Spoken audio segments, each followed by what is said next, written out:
let's go live. Hi, everyone. I'm Jennifer Van Alstyne. Welcome to the Social Academic Live Conversation series. Today, I'm here with Neil Thompson from Teach the Geek. We're going to talk about public speaking and how to talk about your research. So I'm really excited that Neil's here. Neil, would you mind introducing yourself to everyone? Sure. Thank you for having me. Yes, my name is Neil Thompson. For a number of years, I worked as a product development engineer in the medical device industry, and I had to give presentations every month in front of senior management. And those first few presentations were absolutely horrendous. I did not know it was possible to sweat that profusely from one's body, but I certainly found out. And I realized after that experience that I didn't want to be the sweaty mess every time I had to present in front of management. We're talking the CEO, VP of marketing, COO, people with corner offices. It's important. You gotta look well, you gotta look good in front of these people. So I got a lot better at it over time. I got a lot of feedback. I joined Toastmasters for a number of years. Great organization to practice your public speaking. And essentially I built up myself to be able to present in front of these people. I mean, the biggest issue I think I had and other engineers had is we weren't the best at presenting our technical expertise in such a way that non-technical people can understand. But I eventually got that message. And I took everything that I learned and I turned it into an online course geared towards those in the STEM fields. And it's called Teach the Geek to Speak. And I had that since 2018. And then earlier this year, I decided that a one-off course wasn't enough. So I decided to build a membership to give ongoing support to people in their public speaking journeys. And it's called the Teach the Geek to Speak Society. And I work with, again, engineers and scientists, those in the STEM fields, in helping them just build up their presentation skills so they're not that sweaty mess like I was all those years ago. I think that that happens really early on too. Like all of that anxiety and fear about presenting. It can even happen in the classroom in graduate school when you're trying to present your first research project or even your dissertation kind of culminating projects. Like everything can be anxiety provoking. And if you never develop those skills, which it happens to so many people, it doesn't get better. And then public speaking is always something that becomes kind of problematic and it doesn't feel good. Public speaking can have a lot of benefits, especially if you can communicate well about your research. And that's why I think, your course and your community is so interesting. I was really glad that you reached out to share it with me because I knew that it was something that might benefit all of the scientists who are, watching my channel and, reading my blog because this kind of skill, it isn't always taught in grad school. It isn't always taught to scientists in the field. And I think that that makes a really big difference. So why is it important to be able to communicate about your research? Well, it could be rather limiting. So for those of you all that are watching, you may not know this about me. I'm not a PhD, but I was an aspiring PhD at one point. So I got my undergraduate degree, I got my master's degree, and I actually started a PhD program. I just didn't finish it. I got a year in, decided I didn't want to be a PhD anymore, and I dropped out. But I realized even when I was in there, if this was something that I wanted to stay doing and stay down that, I guess, that academic track and become, start looking for academic positions afterwards, those Tony tenured track positions that most PhDs aspire to. Well, firstly, being a tenure track professor, you likely will have some teaching responsibilities, even if you're at a research university. So it would be in your best interest to be able to speak in front of the students that you're teaching. And then you're likely going to be running a lab. So you're going to have to be adept at communicating with your graduate students on what you want to have done in the lab. So there's really no downside, even for the PhDs that leave academia and go and take industry or government jobs. You're likely going to be working with people outside of your field of expertise. And so it's also in your best interest to be able to communicate so that these people can understand, especially in industry. You work in teams all the time. And a lot of times the people in these teams could be of varying backgrounds. When I worked as an engineer, I was the product development person. There was a marketing person, a salesperson, a manufacturing person, all with varying degrees of expertise in what I was talking about. If I was only speaking at a level of people that were more adept at what I knew, then a lot of what I would say would go over people's heads and they just would tune me out, and it would just be a waste of everyone's time. There really is no downside to becoming more adept at presenting in front of others. I think one of the things that you said that was so important there was that there are so many opportunities for public speaking that people don't traditionally think of. So, when some people think of public speaking, they think of presenting at conferences or maybe having a poster presentation, presenting a lecture or a talk. But you're also talking about speaking in the classroom, being able to speak to your own lab or your team members or your colleagues. So, public speaking, being able to communicate about your research, all of these skills can help you in pretty much every part of your kind of science life. No question. Yeah, it just, whether you stay in academia or not, there really is no downside. That's great. So can I ask you about that? What types of speaking engagements are there? Like what types of public speaking can this entail? Because some people have never really considered that. Oh yeah, well, I mean, if you're working in a at a company, it could be similar to what I had to do. I had to present in front of management every month on project progress. There are a number of PhDs that I work with that had to do that type of thing. And then even smaller is team meetings. You know, when we work in teams, you have to tell the other team members about what you're working on. And just to be able to do that, I mean, I would say that's where it would start, especially if you're in a industry setting. Just being able to tell the other people that you're working with, what you're working on, what the project progress is. It's a more low stakes scenario. You're not talking in front of the CEO after all. You're likely talking in front of I guess, your marketing or your sales or your manufacturing counterpart. So that's a great place to practice whatever you want to say, so that when you get on that big stage, when you're talking in front of decision makers, you're not sweating out of every orifice like I was when I first had to give presentations.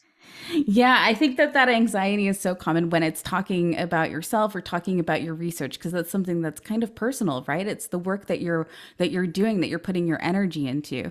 I work with mostly senior researchers and professors who are looking to communicate their research online in places like websites and social media, and a lot of them have anxiety about communicating their research with other people.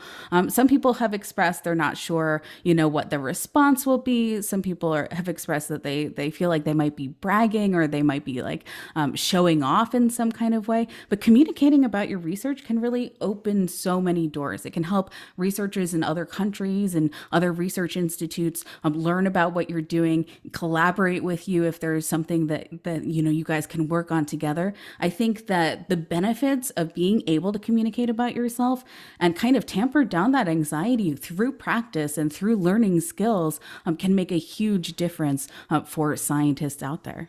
Oh, no question. You mentioned scientists communicating with other scientists. That's important. But scientists communicating with the general public is equally and perhaps even more important. There's so many Absolutely. people, well, there's so many people out there that have the distrust of science. So if you have scientists that are able to explain their research in such a way that the general public can understand, well, that can only help in having less people be less distrusting of scientists and science in general. What are some examples of that when people are taking your course? What are some ways they've been able to communicate with the public maybe more effectively? I think using analogies is really helpful. There's a lot, depending on what you're doing, there's a lot of technical jargon. I work, as I mentioned, as a product development engineer in medical devices. And more specifically, I worked in spinal implants. And more specifically than that, I worked in spinal implants that were made out of human cadaver bone. There's not a whole lot of engineers out there that do that type of work. So there's words that we'll use amongst ourselves that perhaps the general public or just people outside of our field of expertise can understand. So if you're able to use words that are more common to people, I think that can only benefit with them having a greater understanding. So for instance, working in what the field is called orthobiologics. That's the using human cadaver bone to make spinal implants. Bone is made out of a bunch of different cells, some of which are called osteoblast, osteoclasts. So osteoblasts are the bone forming cells, and osteoclasts are bone eating cells. So if you explain it that way, you explain the osteoblast as the bone forming cell. So this is the cells that actually make the bone. I think that's something that a general population can understand. And then old bone sometimes is eaten up by these osteoclasts, and then new bone is formed. So new osteoblasts are laid down where the osteoclasts or the bone eating cells where they were eating that old bone. So just using those terms, bone forming, bone eating, you can actually visualize what these cells are doing. And I think that's only helpful in having, especially a general population, those less of a knowledge of your field of expertise can understand and actually take in. And the nice thing is that when you practice communicating your science for the general public, it helps you communicate more effectively with everyone, including other researchers and scientists. So, developing those skills really helps all areas of your life, and it really helps you be able to communicate more effectively, more concisely, and in a way that helps people understand, make those meaningful connections long term. No question. And another thing I wanted to mention is it's really important for researchers to have that type of empathy for people who have that general knowledge or from a general audience, I should say. Because at one point, even the researcher, you were not an expert in what you're an expert at now. And so would you have liked someone to just use all this technical jargon to explain what you do back then when you weren't an expert? Probably not. So just use that same type of mentality when you're communicating with general audiences now. They're not where you are, but that's okay. They can still take in what you want to talk about. Just put it in words that they can understand. I love that. Now, one of the things that you brought up is that you work with medical devices and that you have to communicate with a bunch of different people in order to make that happen.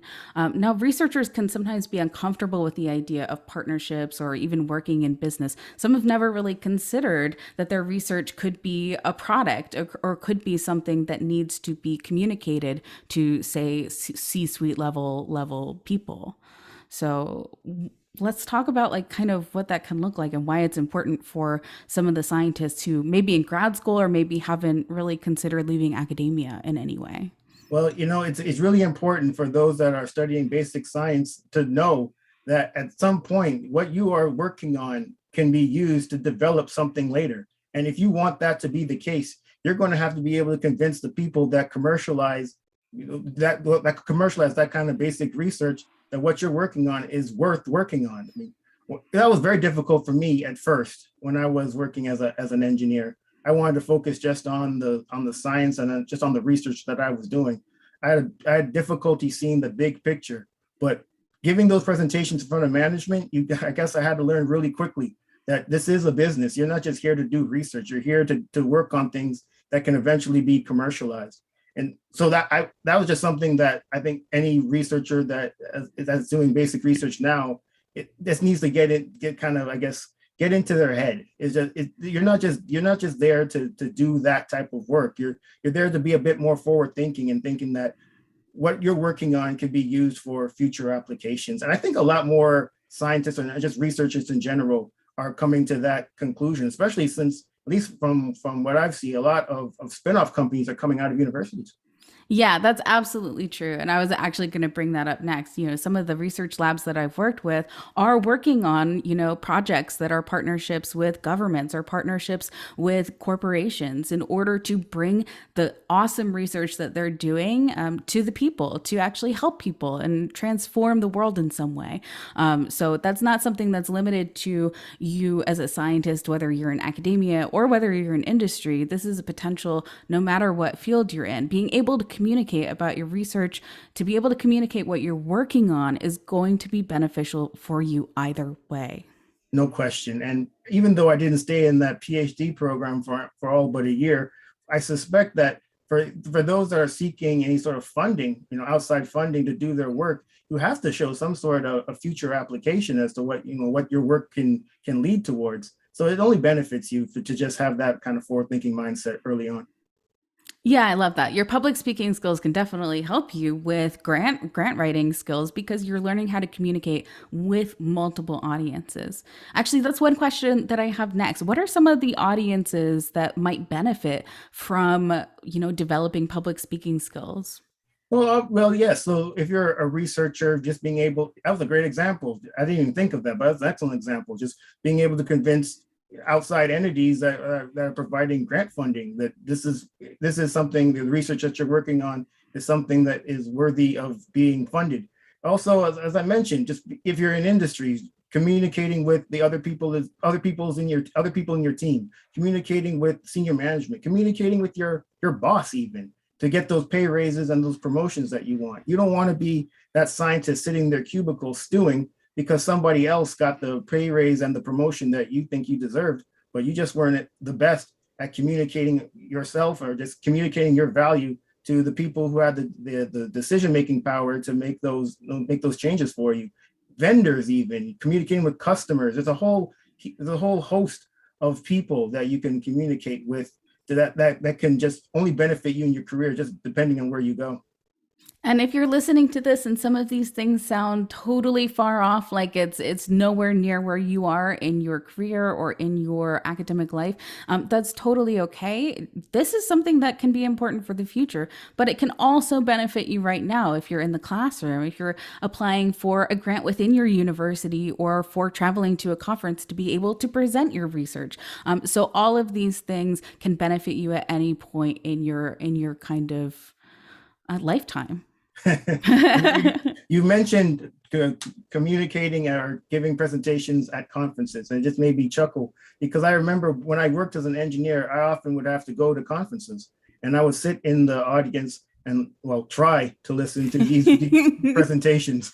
A lot of times we're researchers, grad students, postdocs, even professors from the universities, and man, I mean, if you were sleepy, trying to going to those presentations was not going to wake you up. I'll say it was a problem. Oftentimes what would happen is people would just read off the slides. They wouldn't even look at the people in the audience because they'd be looking at their screen, and people would just lose interest. And I would start nodding off, and then I wake up, and then the presentation's over. People are walking away, getting up to go to the next, get up to go to the next thing. And I just, what happened there?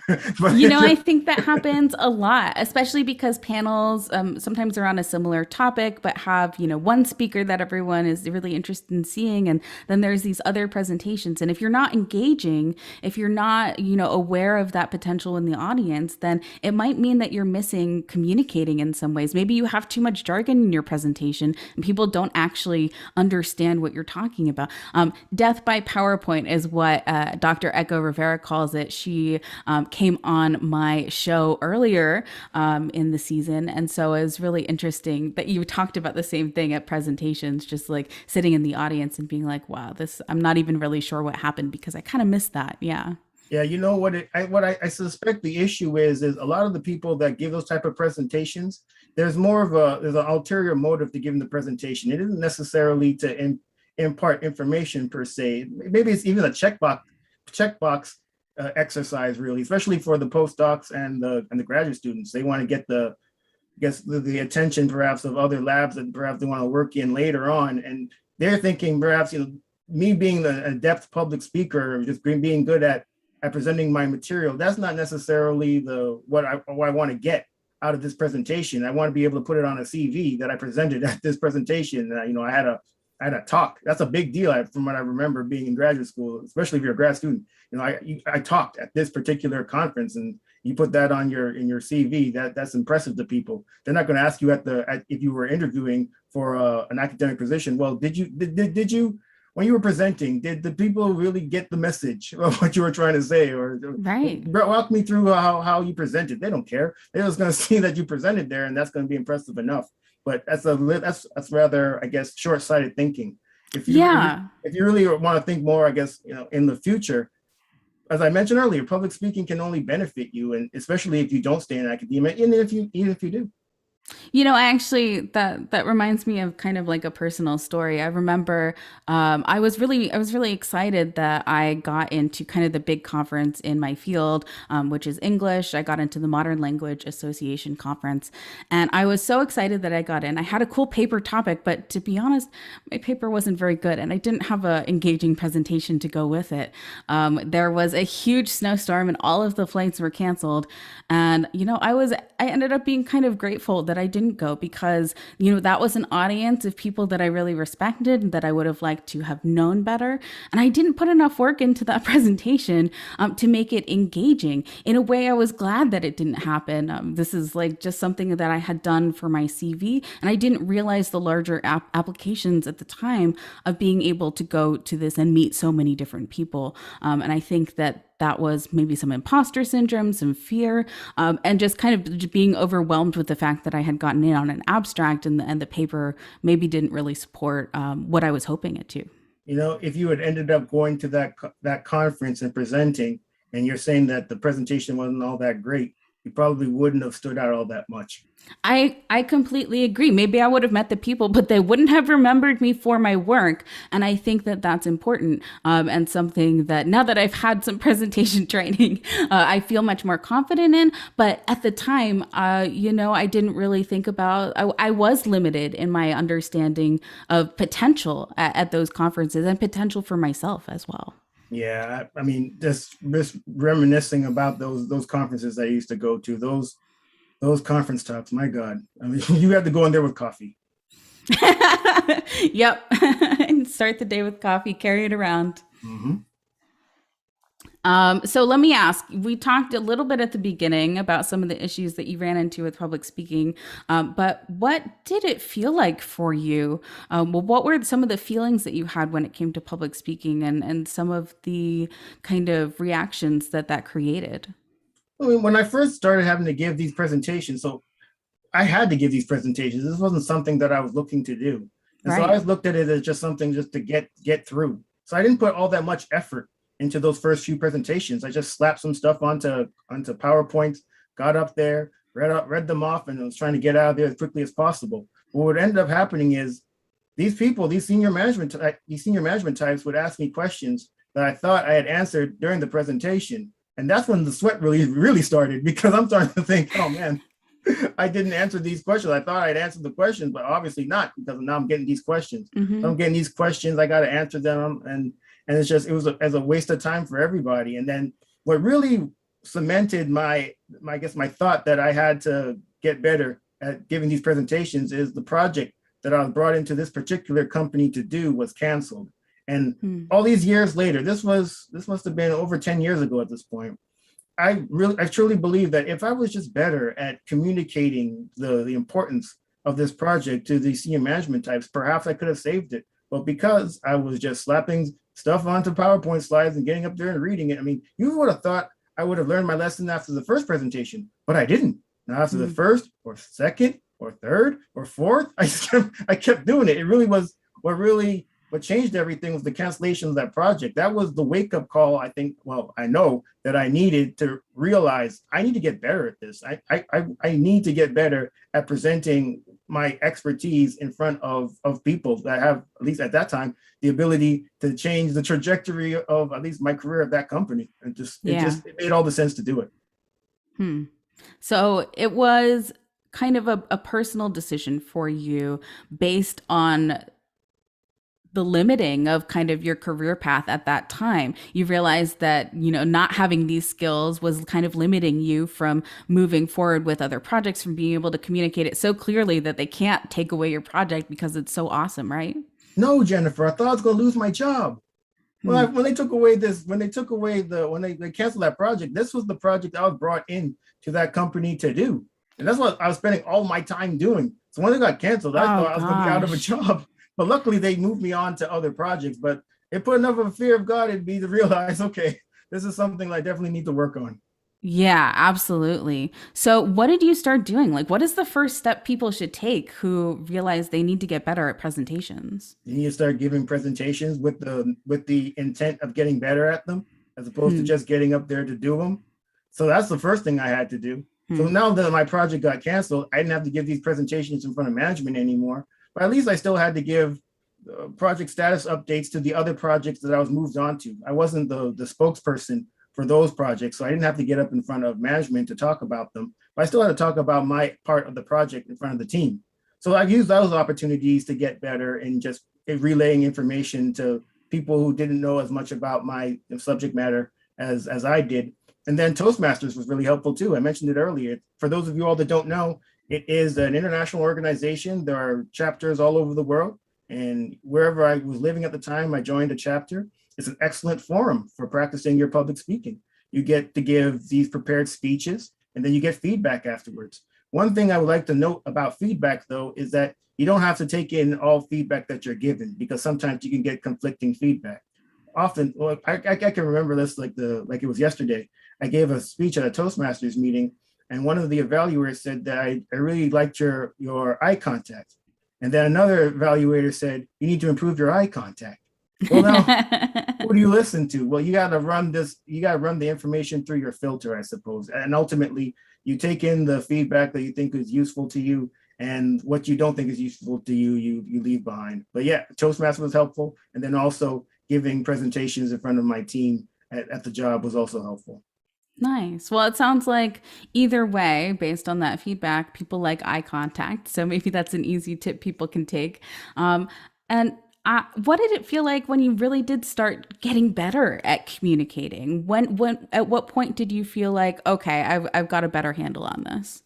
Well, I certainly feel like I have a better handle of it than I did before, but there's always room for progress. Practice makes Hmm. progress. So every time that I give a presentation, I like to video it and then look at it afterwards, see the things that I really liked about what I presented, see the things that I want to improve on, and just strive to do better next time. I really getting better at public speaking just opened up a lot more doors. I have a podcast myself and I interview people. And I highly doubt that if I started my podcast around the time when I was sweating profusely in front of senior management, those podcast episodes would have been as good as they are now. I'm a lot more relaxed talking to people, asking questions, asking follow-up questions, just really listening to what people say as opposed to being all in my head about what I'm going to say next.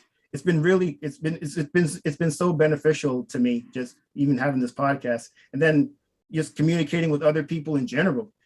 One of the things that I actually got better at being a member of Toastmasters was responding to questions off the cuff. I used to struggle with that a lot. I used to get in my head a lot, thinking, what kind of answer these people want to have or want to receive from me?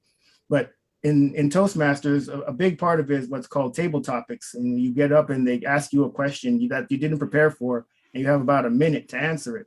And that's been Ooh. that's been really helpful in just becoming more comfortable public speaking, because if you get comfortable answering questions that you didn't prepare for, then giving presentations that you actually did prepare for become a lot easier. I like that. That's a great tip.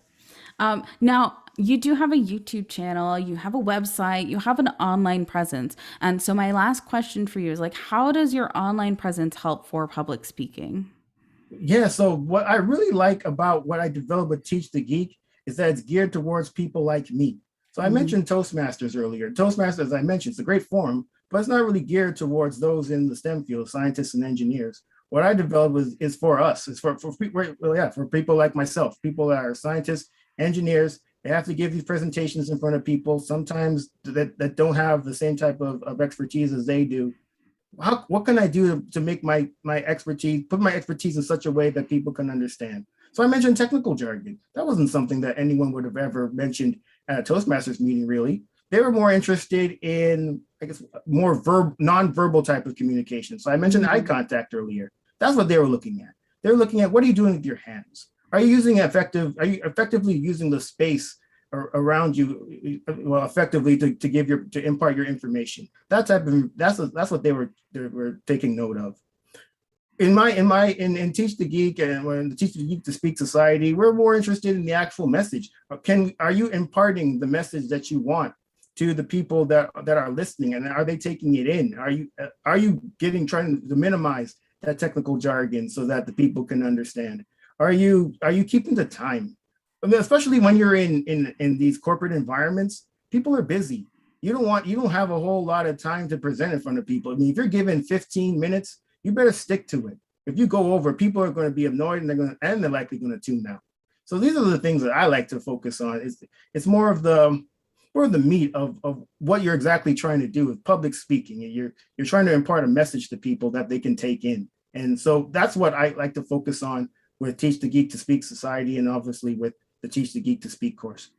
It sounds like in the community and in the course, you develop these really practical skills that's geared towards scientists and engineers who really need to understand how to communicate their research. I love how niched this training is and how the community is created to kind of foster that development over time. And so I'm really glad that you came on my show and wanted to talk about that, talk about how important public speaking is. Is there anything that you'd like to say to wrap up? Where should people go to learn more? Well, they can go to teachthegeek.com. I also have for what I would like to call 5 easy public speaking tips for STEM professionals. You can get that at geek.com/tips.